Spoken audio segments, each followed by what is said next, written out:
Hello and welcome to They Think It's All Over. Today I have swapped a gloomy and wet Wales for a gloomy and wet Finland.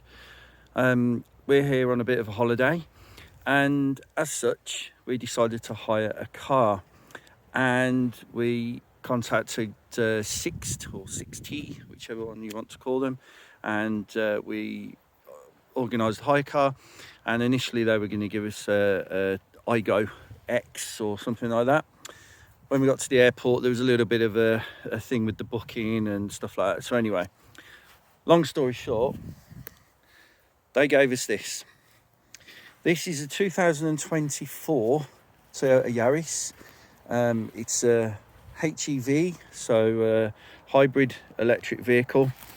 And it has I think a 1.5 litre 3-cylinder engine powered by a CVT constant variable transmission gearbox.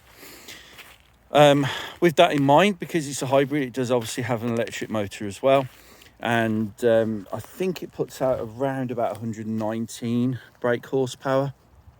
I think the models up have 124, or the combined is 124. 0 to 60 time is about 9 seconds, not between 9 and 12 seconds, depending on what mode you're in. It does have like economy mode, sport mode, normal mode. Yeah, so I've driven this for some miles now. I didn't want to do a review as soon as I got to Finland, because I was like, I'll give it a bit of a chance and see what it's like, what I don't like, what I do like, and what my overall verdict of it is. Now, as you'll know, I'm very much into my old cars, so this is literally now the most modern car I've ever driven. So it's only a year old, and my newest car is 2007. The newest car I've ever owned was a 2016 Fiat Abarth or whatever, 500, which was mostly awful. And to be fair, this isn't much different. I've got some very strong reservations about this car, and I will go through those in a second. If the eagle-eyed amongst you have spotted, the tyres are a little bit odd. So here in Finland at the moment, between certain months, you have to have studded tyres, because obviously the winters get pretty rubbish in Finland. So all cars have to be legally fitted with these tyres. So sometimes in the UK and other countries, you'll have a set of winter tyres and you'll have a set of normal tyres, and they swap them over. But basically here, you have to have that. It's not an option. You have to have winter tyres on your vehicle. One thing I was pleased about with this car is that it's left-hand drive. I've never driven a left-hand drive car before, so it was good for me to get in one, because as some of you know, if you follow my Facebook page or you're friends with me on Facebook, you'll know that I've actually got coming to me soon, a Renault Twingo Mark 1, and they are all left-hand drive because they were never ever sold in this country. So I was a little bit concerned about not knowing how to drive, or being a bit sort of rubbish at driving left-hand drive cars. But to be fair, I've picked it up quite well. I think this being an automatic has helped, because I've just been able to concentrate on the driving rather than messing about changing gears and such. So I will still have that to learn, because the Twingo I've got is a manual transmission, not an automatic. So how does this drive? I'm not going to do a driving video today. I'm just going to tell you how I think it drives. It's actually not bad. It's very, very nippy. The engine is very perky. The electric motor kicks in at certain points of driving. So when you're not giving it the beans, the electric motor is kicking in, and from the lights, I believe the electric motor powers the acceleration and stuff. I'm not quite sure how it works. There is a display on the dashboard that tells you how the power's being distributed, depending on what sort of driving you're doing. It's fairly comfortable. But I do have some quite strong reservations about this car. One of those being the amount of gizmos and gadgets that are on this vehicle. So it's with it being a modern car, a very modern car, 2024. There are things on this that I'm not that keen on. One of those being lane assist. I was actually overtaking a tractor at one point, and when I was overtaking, obviously I went over the white lines. Now I'm not sure if this is meant to happen, but it did. As I was overtaking, the car decided to pull me back in to the lane that I was coming out of. I'm not sure if that's a fault with the car or what, but basically it was quite dangerous. So I went to overtake the tractor. As soon as I went over the white line to overtake tractor, the steering wheel actually pulled back to the right to put me back in the lane. So I had to put the brakes on and tuck back in. And unfortunately, there's not many cars on the road here, so it was quite easy to get back in safely, no issues there. And then we pulled over, and I turned the lane assist off. That was a bit of a worrying moment. I'm not sure if it's something just with this car or whether anyone else has experienced it, or it's because I'm new to these kind of things, but I'm not sure whether it should have done it, but it certainly didn't feel safe. So, but yeah, that's one of my issues with it. So that really didn't fill me with much confidence. Also, it flashes all the time. Every time it sees a road sign, and this is a feature that I believe can't be turned off, the dashboard starts flashing the speed sign that you're going into. So that is quite distracting. I've managed to work out how to turn the beep off, which is fine. And yeah, so that's all good. But yeah, I just find that there's a lot of distractions on this car. I do strongly believe that, I mean, I've been driving for over a quarter of a century now, and I think I've done pretty well. I'm quite capable of reading the road signs. I'm quite capable of checking my surroundings and all the rest of it, and driving fairly safely. I'm going to head in now because it's absolutely chucking it down, but that'll be a good opportunity to show you the interior of the car. I do apologise if there's any water on the lens. I just checked, no, it looks quite clean. So yeah, that was a bit of worry, and I do feel that these cars are starting to take the common sense, as it were, out of driving, or taking the driver out of driving. It feels like, and my friend Emma said this, it feels like you're managing the car, not driving it. There's so many things going on that I just feel that we're starting to lose that thing of, I can rely on the car to slow me down. I can rely on the car to put me back in my lane. I can rely on the car to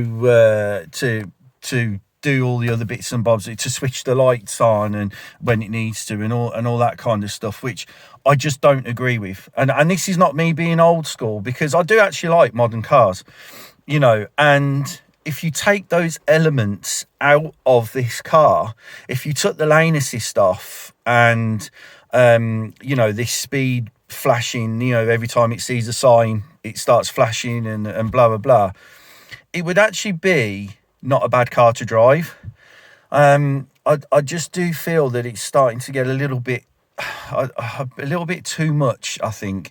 And I'm guessing hardcore drivers that have been driving for over, I don't know, maybe 10, 15, 20 years will agree that these cars are starting to take common sense out of actually doing the driving. The more you become reliant on a gadget or a gizmo, the less sort of alert you are, I think, and the less aware you are. So I managed to turn the beeping off anyway for the speed. So, because as I say, I'm looking forward all the time anyway, so I can see approaching speed limit signs, I can see speed cameras, I can see approaching vehicles and all the rest of it. So I don't need that. But some of these cars, and I've been doing a little bit of research whilst I got here, some of these cars actually don't allow you to turn these things off. which is quite worrying, really, because I just feel that as drivers, we need to be driving and we need to be aware of everything that's going on out of the front window, out of the rear window, and all around us. We need to know this, and this I think this car is a prime example of when it's just got beyond the joke. And like I was saying, overtaking that tractor, the lane assist kicked in and pulled me back into the right, and it was just super dangerous. And again, please, if someone knows in the comments that that's normal, or whether it just, I should have turned it off, I don't know. I just don't know. It just, I mean, to be fair, I didn't even know it was active. I didn't know it was active until I went to overtake. And then I just felt the steering wheel go that way, and it sort of grabbed that way, and applied the brakes as well. And it just knocked me for six, really, because I just wasn't sort of ready for it. So anyway, that's my gripes. That's my moaning over. I mean, feel free to comment in the comments and give me your views on it. You know, whether it's me being an idiot, maybe I should have, looked more into the settings on the car and stuff. But to be fair, we picked this up quite late on Thursday evening. We'd been traveling for 16 hours, I think it was. And we got given the car. And literally, I just familiarised myself where the indicators, the wipers, the lights were, and that kind of stuff. And we went, so it was a bit of a trial by fire. The other thing is as well, it wasn't obvious how to start the car. I know that sounds ridiculous. You've got to put the key in there. So the car's got to be in park. You've got to put the key in, turn the key, and that doesn't do anything aside from bring a ready symbol up on the dashboard. And then when that's done, you can then tap the accelerator, which then starts the car. So there's a bit of a sequence. And I've driven cars where you have to have your foot on the foot brake and then you turn it and it starts and things like that, or foot on the whatever and it starts. But never have I had to press the accelerator to start the car. So literally the guy just handed us the keys and was like, yeah, there's your card, see you later. Didn't go for any of the sort of controls as such. So yeah, it's been a bit of an experience. Other than that, I do like it. These definite advantages, I think. I think this has I think it does 68 to the gallon or something, which obviously you'd expect from a hybrid. Which is quite good. And like I say, I didn't want to just get in this on the first day and then do a review. So I thought, no, I'll do a review once I've driven it about for a bit, so I can be quite fair to the car. I mean, me and my wife do love it. It's very comfy. It's very nippy.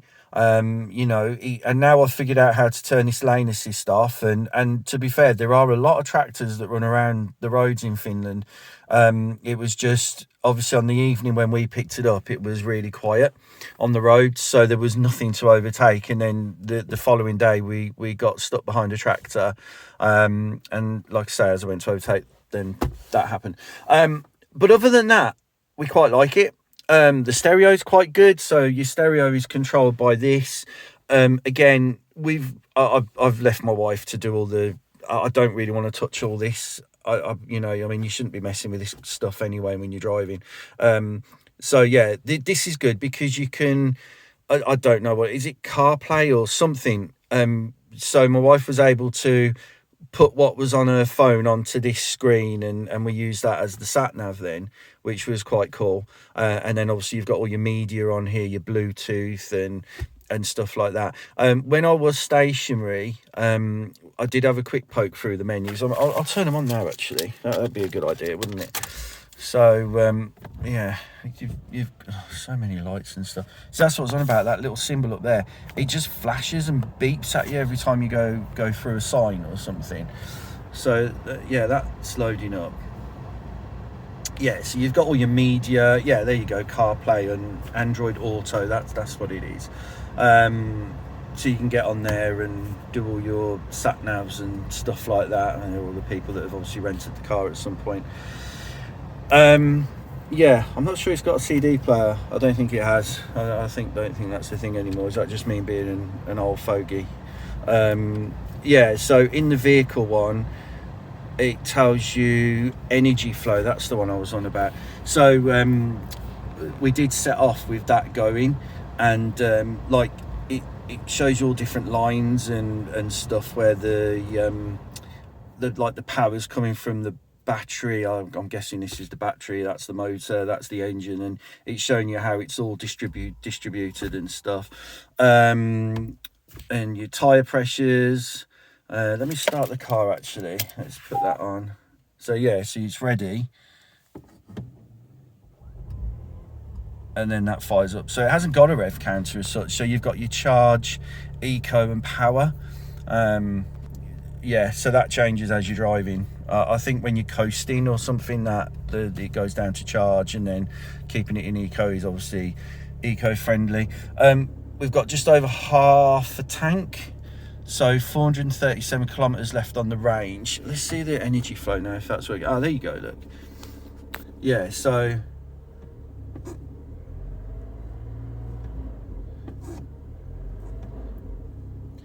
that's how it all works there. And it goes off when I press the accelerator, so obviously and it's gone off again. So yeah, it's just, I mean, and it's gone off again. I really don't know what's going on with this. That's great. Not ready to drive. Ready. Malfunction, visit your dealer. Well, that's gone really well, hasn't it, YouTube? There we go. So the car is not driving. Oh my goodness. Well, anyway, I shall carry on with the review and then sort that out afterwards. So anyway, you got a glove box in there, just big enough to get your books in. You've got heated seats as well, so you've got high, off and low. You've got 2 USB ports and a 12 volt. Then you've got your different drive modes there. So you've got economy, sport, traction control, EV mode. I think you have to be doing a certain speed for that to work.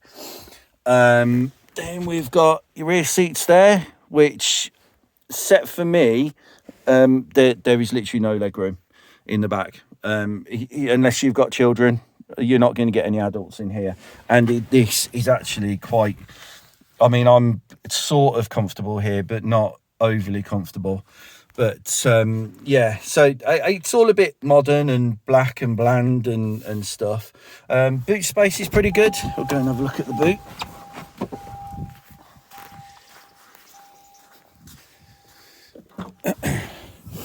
So yeah, there we go, boot space. So the seats are 60/40, I believe you call that.